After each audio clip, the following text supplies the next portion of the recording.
Hello there, boxing fans around the world. Thanks for joining me once again here on Talk and Fight for another episode of Boxing News Today. Courtesy of our friends across the pond at boxing247.com. Hope you appreciate all the contributions that their writers make to this fantastic show. We're going to start off with a couple of stories out of the Philippines.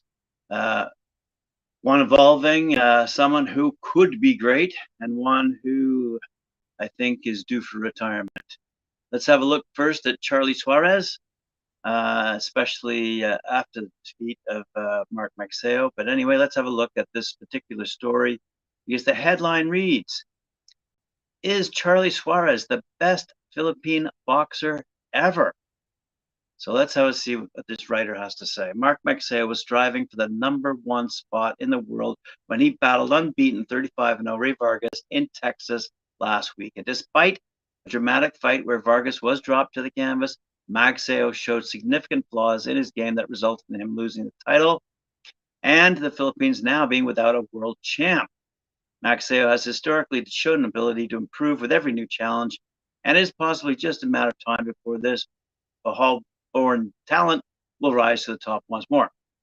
But he is not the Philippines' lone hope to shine bright on the world stage. Charlie Suarez is without the doubt the best, most technical boxer the Philippines has produced ever. And yes, we are including the iconic Manny Pacquiao. Suarez has been the most heralded amateur of the last decade, winning 3 SEA Games gold and defeated many of the world's best, including Oscar Valdez. Suarez went on to lose controversially at the Rio Olympics to the outstanding Joe Cordina by split decision, but this British boxer is now the IBF world champ, after destroying Japan's Kenichi Agawa courtesy of a stunning round 1 knockout.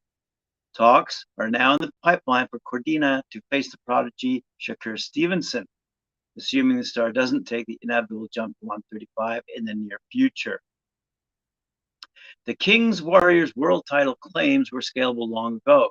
It's almost pure folklore that he had faced the fabled Vasyl Lomachenko on 5 days' notice while visibly injured, only to make the champion work overtime to earn a victory. The Philippines' Suarez was out of the ring for 18 months subsequent to that match in order to rehabilitate from his extraordinary effort. Charlie Suarez has made an immediate impact in the pro ranks, and it is now obvious that as successful as he was as an amateur, he's even better suited to the longer round format. Suarez retains a near impregnable off defense, and combined with his high punch count, he has dropped only 2 rounds in his pro career thus far. He also displays an ability to temper speed and power and recall them at any time they are required. Above all, Suarez is an incredibly relaxed fighter, and this really comes to the fore for him in 12-round bouts. This unbeaten fighter has amassed 11 wins, 7 knockouts in extra quick time, and will be making a WBA regional title defense in Manila on August 7th against Mark John Yap. Yap is one of the better internationally performed Pinoy in recent years, having successfully defended OPBF titles on multiple occasions in Japan prior to the pandemic. The Davao-born boxer has detractors when he left the amateurs, but has quickly established himself as the Philippines' premier talent. He has 5 bouts during 2021, and he will contest 5 in 2022. This is a fighter that takes very little damage, and like his predecessor, Manny Pacquiao, has speed to burn and a petrol tank to go with it. It is expected that Suarez will have at least 2 more fights this year after his August 7th WBA title defense, and most likely abroad. The plan is to stay busy, keep winning and defending belts, and maintain the rapid ascent to the world #60. There's no rest when you're chasing a world title. What is assured is that it's only a matter of time before the world get to see this phenomenon, which is Charlie Suarez on a global stage, and when they do, they'll get to fall in love with Philippines boxing all over again. There you go, fight fans. Direct from boxing247.com. They're stating their claim. Charlie Suarez is the next great fighter out of the Philippines. Let's have a quick little look at Kazuto Ayoka versus Doninetes. battle number 2. But Doninetes was unable to dethrone Ayoka. Doninetes showed he still belonged at the world title level despite falling short in his bid to reclaim the WBO belt. Doninetes challenged champion Kazuto Ayoka in Tokyo, but after 12 rounds at the Ota City General Gymnasium, he lost on points. The 3 ringside judges all scored the bout in favor of the impressive Ayoka by margins of 120-108, 118-110, and 117-111, and in turn inflicted only the second defeat of Doninetes' career and his first since 2004. Now keep in mind, Doninetes is 40 years of age, and he showed moments of equality, which I've seen him win world titles at 4 different weight categories, but Ayoka's had a superior output in most of the rounds and defended his WBO crown.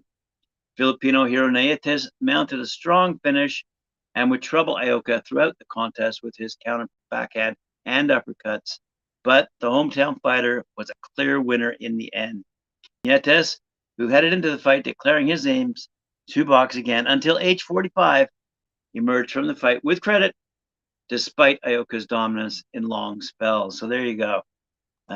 Two stories, which I said were based on Filipino fighters. One on the way up, I think, and one realistically might have seen. I don't think he's going to continue fighting until he's 45. Let's put it that way. But good job for Doninetes. Anyway, let's move along here quickly. Wow. Out in Pechanga Resort Casino in Temecula, California on July 15th, that's tomorrow night, we're going to see Arnold Barbossa Jr. versus Daniele Zarella. Southern California 140-pound standout Arnold Barbossa Jr. wanted the main event spotlight, and he'll get his opportunity to shine when he takes on the Puerto Rican contender Daniele Zorro Zarella in an 10-rounder. It's a junior welterweight showdown, as I said, at the Pechanga Summit at Pechanga Resort Casino in Temecula, California. Barbossa's 26-0, by the way, 10 knockouts. He's from South El Monte, California. He's a 9-year pro and closing in on a world title shot. Following a series of headline-grabbing victories in 2019, he knocked out former world champion Mike Alvarado in 3 rounds. A resounding Los Angeles homecoming that solidified him as a top contender. No, he says, I've been waiting this for a long time. This fight will put other fighters at 140 on notice. We're going to take full advantage of it. Zarella is undefeated, ranked, and coming off a great win. We're going to make a statement on July 15th. I want a world title shot soon, and I'm going to keep pushing forward and fighting whoever they put in front of me. Fair enough. Keep in mind, Zarella is 16-0, by the way, 12 knockouts. A native of Puerto Rico. So good stuff. Going to be a good fight. Good to hear from our friends again in California. Let's move along to Pennsylvania, just outside of Chester at the Levate Event Center. Dylan Price versus Drew Correll. They'll be fighting on Saturday night, 16th of July. The summer heat sizzles just outside of Philly this Saturday as Flow Sports Fight Night live, powered by Everlast, partners with its 25th promoter, David Price and Price Promotions, to showcase bantamweight prospect and former 7-time national amateur champ Dylan "The Real Deal" Price, as he takes on his next challenge in an NBA title contest. Show number 61 for the fan-friendly streaming platform begins at 7 p.m. live from the Elevations Event Center in Chester, Pennsylvania. So as I was trying to pronounce Lelevate or whatever in the title, which was obviously spelled incorrectly, it actually is the Elevations Event Center. Says Mark Fatto, Principal and Director of Business Development for Lineker Media. We're excited to be able to watch budding superstar Dylan Price face his toughest test as he continues to ascend to the bantamweight ranks. As it always my pleasure to partner with Everlast and Flow Sports to provide this platform for burgeoning prospects, many of whom earned their first pro victories on Saturday. Among them, Sadeki Q and Michael Woods will deliver all the action ringside. It's going to be a midsummer scorcher, he says. Fair enough. Good stuff. We always see great fights come out of Pennsylvania. All right, let's move along to a place called Toppenish, Washington, in the USA. Again, going tomorrow night, or maybe tonight actually. 14th is today. My apologies. At the Yakima Legends Casino in Toppenish, Washington. The official weigh-in for the fight, promoted by RJJ Boxing, will be broadcast on UFC Fight Pass. The weigh-ins were held today at Yakima Legends Casino. And let's have a quick look and see who's fighting. Quinton Rendell is the co-main event welterweight, going against Ivan Koba-Panzik out of California. They both weighed in 146 pounds.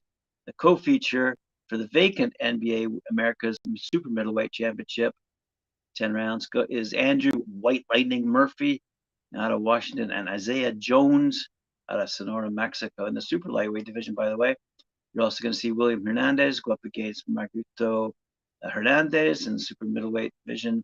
Joseph Aguiar is going up against Lawrence Reynolds. In the super welterweight division, Chris Johnson, 7-0, going up against Devontae McDonald. And in the lightweight division, Brian Sanchez going up against Dylan Cervantes, making his pro debut, by the way. As I said, all available on UFC Fight Pass. Let's pop along now to Mohegan Sun Arena in the USA.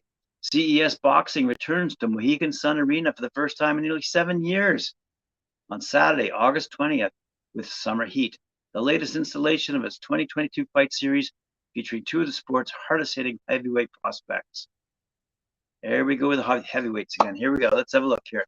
CES newest acquisition, 6'6" right-hander Cassius Chaney out of New London, Connecticut, and 6'4" Serini out of Sicily. Giuseppe Casimano headline Summer Heat in separate bouts. The two CES stablemates have combined for 41 wins and 32 knockouts in nearly 2 decades as pros and find themselves firmly entrenched among the nation's top 20 heavyweights with an opportunity to inch closer to the dream of competing for a world title in that very clogged division. So a quick look here. In addition to the highly anticipated heavyweight showcase, Summer Heat features a long-awaited return of New London female featherweight icon Shelley Vincent, undefeated Irish super middleweight Frances Hogan of Weymouth, Massachusetts, and fast-raising bantamweight prospect Angel Gonzalez out of Hartford, Connecticut. Hogan, by the way, 11-0, 10 knockouts, another recent addition to the CES roster, and a member of the Ironworkers Local 7 Union, returns after cruising to a unanimous decision over Lopez Rodriguez in June. The undefeated Gonzalez, 10-0, aims for his 4th win of the year in as many tries, which includes a hard-fought victory over Ira Terry at the CES April 2nd showcase in Connecticut. Good stuff. Chaney, by the way, is 21-1, returns to his home state August 20th after signing a promotional agreement with New England's top promoter, joining forces with promoter Johnny Burchill Sr. He's born in Baltimore. Chaney relocated to Connecticut as a youth and initially put his talents to use on the basketball court at the University of New Haven. So we look forward to seeing the result of Cassius Chaney's bout up against, let's have a quick look here, Giuseppe Cusimano. All right, let's move along to some press quotes featuring one of our favorite quotable fighters, Jake Paul, who's going up against Hasim Rahman Jr. Let's have a quick look to see what they have to say to each other. If you want to see the entire, by the way, article, please go to boxing247.com. Jake Paul said, "You're not in the ring, sir." And that's what, oh gosh.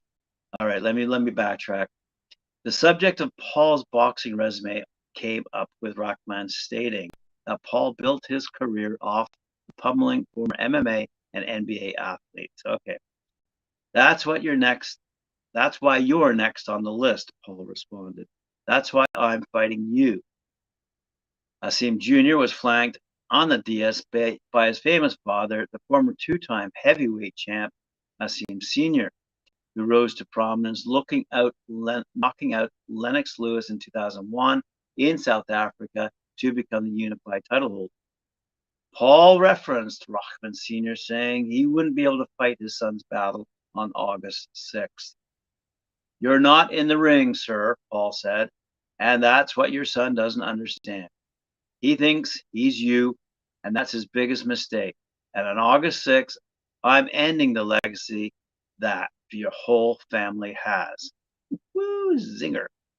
All right. Also on that bill, by the way, is Amanda Serrano. Let's have a quick look what she has to say. I'm truly honored to have such a fast turnaround. The fight with Katie Taylor was a huge event, not just for females, but for boxing in general. I'm super happy to be back at Madison Square Garden with my manager, Jake Paul, and we get to show the world that we're fighters. And he gets to take off his promoter turtleneck and put on his boxing boots to show you that he's a fighter as well. Rockman Sr. said, let's have a quick look. I'm excited like everyone else. I just don't know how I'm going to feel when Jake's 100 million fans hate my son when he beats them. They're going to hate him. I think he's been disrespectful, looking past my son, because Jake is a real fighter and we respect that. I just think he's moving too quick. I think he picked the wrong guy at the wrong time. Jake Paul, by the way, added a few zingers. He's going to get beat up by a singer, a musician, a seashell collector, an amateur, a Disney boy, a YouTuber. I'm all of those things. I beat him in sparring. He knows that too. We have the footage. You're probably a little nervous about what happened when we sparred, but under the lights with 10-ounce gloves, it's going to be different. That's why I do this sport. I don't do this sport to spar. I do this sport to fight. And when he gets under the lights at Madison Square Gardens in front of 20,000 fans, you'll see what the result is. It's bring your kids to work day. We know he's going to come out Southpaw, so it's me fighting at Southpaw for the first time. But other than that, nothing really changes my preparation. I spar professional fighters in the gym all the time, 2 to 3 times a week for the past 3 years. Guys way better than him. So nothing really changes. We're prepared for this. You got beat in sparring and you know it, he says to Rockman. This is great. This is 100% a tougher fight than facing Tommy Fury. This is what I do. I take hard challenges and challenge myself more and more and increase the real level of opposition and give the fans what they want. People say, a real boxer, here we go. This guy is bigger than me. He has more experience. There's no reason that I should win this, but I'm proving to the world and proving to the kids out there that if you truly put your mind to something and you're dedicated, then you will win. Rockman Jr. said this. This is such a huge opportunity for me. I never one second guessed or even doubted the outcome of this fight. I'm the one giving you credibility. None of your other opponents gave you any credibility. Speaking, of course, to Jake Paul. I'm here to end this facade that he's calling a career. So we're going to see on August 6th, Jake Paul fall. You're definitely going to see that. They put footage that they want to put out. You do put out footage when you turn around and run away from me in the ring. You turned back. You turned your back on me and ran. You're going to see that on August 6th. Who have you fought? You haven't fought anybody. You fought champions in the NBA, MMA, but no boxers. I'll be using both hands on August 6th, and I only use one hand when I sparred him.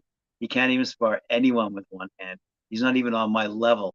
I box this man with one hand behind my back, and I promise you, he's turning his back and he'll run from me. I was trying to help you, he says to Paul. He's definitely barking up the wrong tree, though. I'm going to mess you up. I think that I haven't reached my full potential yet, and I can definitely perform better than any of my previous fights. So on August 6th, we're going to come fully prepared. Woo-hee! Oh boy, the fans look forward, and I look forward to that fight. Let's have a quick look at what Ryan Garcia had to say prior to his fight coming up against Javier Fortuna. Let's have a quick look. All right. Sorry about this. Just got to find the quotes here. Undefeated boxing superstar Ryan Garcia, 22-0, out of Victorville, California, hosted a virtual media roundtable ahead of his scheduled 12-round lightweight fight against former two-time world champ Javier Abidjan Fortuna, 37-3, by the way, 26 knockouts, out of La Roma, Dominican Republic. The fight will take place in downtown Los Angeles, Crypto.com Arena, formerly Staples Center, on July 16th. That's this Saturday, and it'll be streamed on DAZN. A few quotes, what the fighter had to say during the media call. Joe's consistency in his work ethic never misses a beat. He'll always be looking to improve or find a way to better your game. He's there all the time. His work ethic is unmatched. Overall, though, my skill level improved. This is due to my consistent training over my brief break. My mind is up to speed in terms of timing, reflexes, distance, and control. Overall, my game is much better. I think it's pretty obvious where we're headed once we pass Fortuna. I'm going to be campaigning for the fight against Gervonta Davis. We want to be transparent about the process to prove to people that we want this fight. I want to find ways to exploit the truth and clear the fog. I have to be transparent, just like I was with the cruise negotiations. I've always been close to my family. We have a lot of traditions. We keep each other close. We love each other, pray together. And this journey of my box career and my family, been there with me every step of the way. It's very important to me because I love my family. I love everyone being happy. I love sharing all my success with everyone I love. Love, love, love. Let's see how that result turns out for him. All right, let's quickly finish today's story. Ellis Zorro signs with Queensbury. The 14-0 cruiserweight star and boxer tournament winner Ellis Zorro has signed a promotional agreement with Frank Warren's Queensbury. The 29-year-old is trained and managed by Martin Browers out of Peacock Gym in Epping, alongside now promotional teammates Denzel Bentley, Chris Port, and Louis Lynn. He now becomes one of the most experienced members of Queensbury Cruiserweights, which includes Arnold Obadiah, Alois Jr., and Nati Negwenya. Zorro believes his tournament triumph, the boxer BOXXER tournament, paved the way for a union with the Hall of Fame promoter. This is the benefit of these tournaments, Zorro considered. Sky, we're hosting it, but going forward, Frank is going to be taking care of my career. It's all good. I went to see Frank, and he congratulated my performance. He offered me a contract going forward. Frank will be handling my career, and I'm over the moon with that. Fair enough. Yet another cruiserweight we're looking forward to seeing in the ring, and I look forward to seeing the results of his next fight. Thank you once again for joining me here on Talk Fight. Appreciate it. Remember to like, share, subscribe, hit that notification bell, please. And we'll see you later on at 4 p.m. for Knuckle Up at 4 with Mike Orr and Cedric Ben. Thank you. See you then.